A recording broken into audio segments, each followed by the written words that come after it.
नमस्कार मित्रों, कैसे हैं आप सभी। आशा करते हैं सब आप सभी अच्छे होंगे और स्वस्थ होंगे।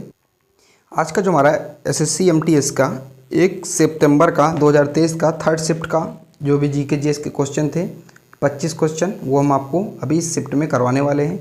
इसके पहले मैं आपको फर्स्ट शिफ्ट सेकंड शिफ्ट ये करवा चुका हूँ, तो अगर आप नहीं देखा तो जाकर देख लीजिए, प्लेलिस्ट आपको मिल जाएगी या फिर चैनल विजिट करके मिल जाएंगी। ठीक है, तो चलिए शुरू करते हैं। तो हमारा पहला क्वेश्चन है, दिवाली के तुरंत बाद अमावस्या के दिन झारखंड में मवेशियों के सम्मान के लिए कौन सा में मनाया जाता है, यानी कौन सा त्यौहार मनाया जाता है दिवाली के तुरंत बाद तथा मवेशी मतलब जानवरों के लिए झारखंड में ऐसा कौन सा त्यौहार मनाया जाता है। इसका सही उत्तर होगा ऑप्शन नंबर चौथा, इसका सही उत्तर हो जाएगा सोहरा मनाया जाता है। ये पूछा गया प्रश्न है। ठीक है, अगला, निम्नलिखित में से कौन सा उपन्यास मुल्कराज आनंद द्वारा नहीं लिखा गया है। तो कौन सा उपन्यास उनके द्वारा नहीं लिखा गया, तो द गाइड इनके द्वारा नहीं लिखा गया। बाकी जो तीनों उपन्यास हैं ये मुल्कराज आनंद द्वारा लिखे गए हैं। अगला प्रश्न कह रहा है, निम्न में से कौन सा नृत्य सेवकाली नामक अभ्यास सत्र से तुरंत पहले मंदिर के परिसर में किया जाता था। तो कौन सा ऐसा था, तो इसका सही उत्तर होगा कथकली, इसका सही उत्तर हो जाएगा। क्या होगा, कथकली इसका सही उत्तर होगा। आपको बताना कथकली कहाँ का लोक नृत्य है, ये आपको कमेंट में बताना है। अगला है, निम्नलिखित में से कौन सा भारत के महान्यायवादी का कर्तव्य है। तो कौन सा कर्तव्य है, तो इसका सही उत्तर होगा ऑप्शन नंबर ए, कानूनी मामलों पर भारत सरकार को सलाह देना, इसका ये कर्तव्य है, मुख्य कर्तव्य है। एक यहाँ पे सही उत्तर हो जाएगा। अब भारत के महान्यायवादी, इसकी बात अनुच्छेद 76 के अंतर्गत राष्ट्रपति द्वारा की जाती है। मतलब इसकी नियुक्ति है, जो भारत का महान्यायवादी है इसकी नियुक्ति किसके द्वारा की जाती है, राष्ट्रपति के द्वारा। किस अनुच्छेद में, 76 नंबर अनुच्छेद में इसके की जाती है। इसका प्राथमिक कार्य क्या होता है कि भारत सरकार को विभिन्न मामलों पर कानूनी सलाह जो प्रदान करना, सलाह देना, अपने विचार अभिव्यक्त करना, ये इसका मुख्य काम होता है। अगला है, सिद्धियों की संस्कृति विरासत लगभग 300 वर्ष पुरानी है और उनका सिद्धार्थी धमाल नृत्य एक उत्कृष्ट कला रूप है। तो ये कहाँ का एक उत्कृष्ट कला रूप है, तो इसका सही उत्तर होगा ऑप्शन नंबर दूसरा, गुजरात का है ये उत्कृष्ट कला रूप। ठीक है, इस तरह प्रश्न पूछे जाते हैं, डायरेक्ट ना आके थोड़ा सा इंडायरेक्ट पूछे जाते हैं। आप अपना जो है लेवल पर रखिए कि आप किस पायदान पर खड़े हैं, उसी हिसाब से अपनी अब तैयारी को और भी तेज कीजिए। ठीक है, अगला, जिनका हो गया पेपर उनका कोई बात नहीं, लेकिन जिनका आने वाला है वो अपनी तैयारी को और मजबूत कर लीजिए। अगला है, निम्नलिखित में से किस स्थान पर मानसून के मौसम में सबसे कम वर्षा होती है। तो सबसे कम वर्षा किस मानसून के वर्षा लेह में होती है। किस में करा मौसम के मानसून के समय में सबसे कम वर्षा लेह में होती है। ठीक है, अगला है, निम्नलिखित में से किस शहर में 2023 आईपीएल फाइनल का मैच खेला गया। तो 2023 में आईपीएल फाइनल का मैच किस ग्राउंड में खेला गया, तो अहमदाबाद में खेला गया था। किस में, अहमदाबाद में खेला गया था। और इसका विजेता कौन था आईपीएल 2023 का, तो इसका केकेआर विजेता था। कौन, केकेआर, कोलकाता विजेता थी इसकी, और उप विजेता हैदराबाद थी। ठीक है, अगला प्रश्न कह रहा है, निम्नलिखित में से कौन कथक केंद्र का निवेशक था और उसने कलाश्रम नाम से अपना स्वयं का नृत्य विद्यालय भी खोला था। तो कौन था, इसका सही उत्तर होगा बिरजू महाराज, पंडित बिरजू महाराज। ये कथक केंद्र के निदेशक थे और उन्होंने स्वयं का कलाश्रम नाम का, इस आपको नाम याद रखना है, कलाश्रम नाम का अपना एक नृत्य विश्वविद्यालय जो है विद्यालय खोला था। ठीक, अगला करा बजट घाटा क्या है, ये ऊपर चला गया है। ठीक है, बजट घाटा क्या लिखा हुआ है, तो बजट घाटा का मतलब क्या होता है, जब हमारी इनकम है और जो हमारे खर्चे जब ज़्यादा हो जाते हैं, इनकम कम होती है खर्चे ज़्यादा हो जाते हैं, उसे घाटा कहते हैं। तो बजट घाटा मतलब यानी कि सरकारी व्यय का राजस्व से अधिक होना, यानी कि व्यय मतलब एक्सपेंसेस और राजस्व का मतलब यानी कि इनकम कम होना और खर्चे ज़्यादा होने से घाटा कहते हैं। राजस्व व्यय क्या है, आपको बता, राजस्व व्यय क्या है, तो ये है दिन प्रतिदिन के सरकारी कार्यों पर किया गया खर्च, जो है धन का किया गया खर्च, ये राजस्व व्यय बताता है। ठीक है, एक यहाँ पे सही उत्तर हो जाएगा। अगला है, किस भारतीय संगीतकार ने 1994 में रॉय वुडर के साथ a meeting by the river के लिए ग्रैमी पुरस्कार जीता था।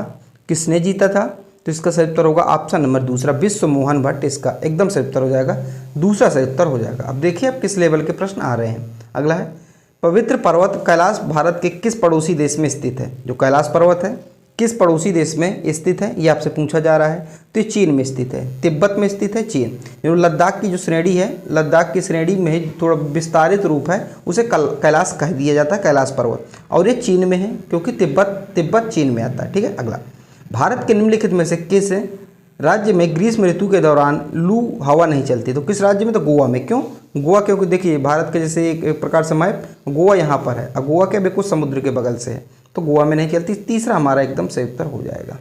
अगला है, माई स्टोरी किस महिला लेखिका की आत्मकथा है। तो माई स्टोरी किसकी है, तो इसका सही उत्तर होगा ऑप्शन नंबर इसका सही कमला दास इसका सही उत्तर होगा। तीसरा इसका सही उत्तर होगा कमला दास, इसका एकदम सही उत्तर हो जाएगा।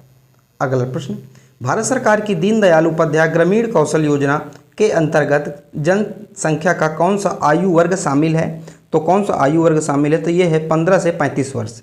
15 से 35 वर्ष यानी कि ऑप्शन नंबर तीसरा बहुत इंपॉर्टेंट है। देखिए कह रहा भारत सरकार की जो दीनदयाल उपाध्याय ग्रामीण कौशल योजना है, इसके अंतर्गत किस वर्ग से जो युवाओं को लिया जाता है? तो जो 15 से 35 वर्ग के इसमें छात्र जो शामिल हैं। अगला है, नौजवान भारत सभा के संस्थापक कौन थे? तो इसका सही उत्तर होगा ऑप्शन नंबर चौथा भगत सिंह थे। कौन से? भगत सिंह, इसका एकदम सही उत्तर हो जाएगा।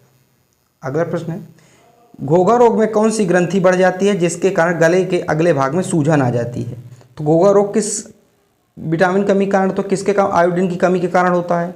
और ये कौन सी ग्रंथि बढ़ जाती है जिसमें जो गला क्या होता है आगे बढ़ जाता है? थायराइड ग्रंथि है। तो कौन सी? थायराइड ग्रंथि है, सॉरी माफ कीजिएगा, दूसरा इसका सही उत्तर होगा थायराइड ग्रंथि, दूसरा इसका सही उत्तर हो जाएगा।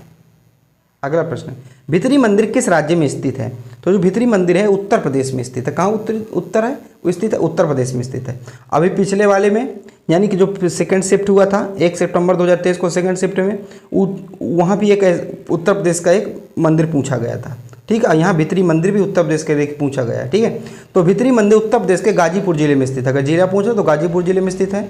यह भगवान शिव को समर्पित है और गुप्तकालीन वास्तुकला का एक उदाहरण है। इस मंदिर का निर्माण जो है गुप्त सम्राट स्कंदगुप्त ने 5वीं शताब्दी में करवाया था। ठीक है, अगला प्रश्न, करा शुभमन गिल अपने खेल में रिकॉर्ड बनाने के लिए चर्चा में है, वह कौन सा खेल खेलते हैं? तो शुभमन गिल आपको पता होगा ये क्रिकेट खेलते हैं। दूसरा इसका सही उत्तर हो जाएगा।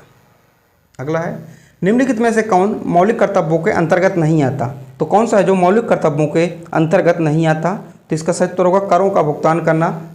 ये तो मौलिक अधिकारों के अंतर्गत। तो दूसरा यहाँ पे इसका सही उत्तर होगा। मैं यहाँ पे इस प्रश्न में कन्फ्यूज हूँ मित्रों, ठीक है, इसको आप देख लीजिएगा, नहीं तो मैं भी देख लूँगा इसको। ठीक है, निम्नलिखित में से कौन विश्व प्रसिद्ध सितार वादक थे? तो कौन से थे विश्व प्रसिद्ध जो सितार वादक? तो इसका सही उत्तर होगा option number A Pandit Ravishankar. एक इसका एकदम सही उत्तर हो जाएगा। ठीक, अगला प्रश्न हमारा क्या कह रहा है? अगला प्रश्न है, निम्नलिखित में से किस संस्थान ने खेलो इंडिया यूनिवर्सिटी गेम्स के तीसरे संस्करण में अधिकतम पदक जीते? तो किसने जीते थे? तो इसका सही उत्तर होगा ऑप्शन नंबर 1 पंजाब विश्वविद्यालय ने जीते। किसने? पंजाब विश्वविद्यालय ने जीते थे। ठीक है, अगला प्रश्न, अगला, अखिल भारतीय मुस्लिम लीग के देश के उत्तर पश्चिमी और पूर्वी क्षेत्रों में मुसलमानों के लिए स्वतंत्र राज्यों की मांग करते हुए किस वर्ष एक प्रस्ताव पेश किया गया था?